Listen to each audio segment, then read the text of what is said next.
এই যে ফ্রেন্ডরা, আমরা এখন ফুচকা খাবো, তোমরা খাবে। এই যে দেখো চট চটপটি চটপটি। এখন ডলি আপা তাড়াতাড়ি ডিমটা নিয়ে আসেন, কেটে এর মধ্যে দেওয়া হবে। আমরা এখন তাড়াতাড়ি খাবো, ডিমটা নিয়ে আসেন তাড়াতাড়ি। ডিমটা কেটে এরপরে দিলে টক দিয়ে ঝাল দিয়ে আমরা সুন্দর করে এখন খেয়ে ফেলবো। এই যে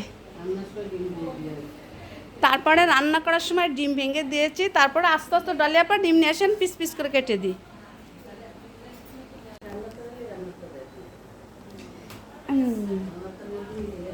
এই যে দেখো, এই যে আমার এখনই তো জিব্বাই পানি এসে যাচ্ছে, খাবো। তোমরা চলে এসো আমাদের সঙ্গে, ভাগ বসাও, আমরা এখন মজা করে খাবো সবাই। তোমরা আসো তাড়াতাড়ি।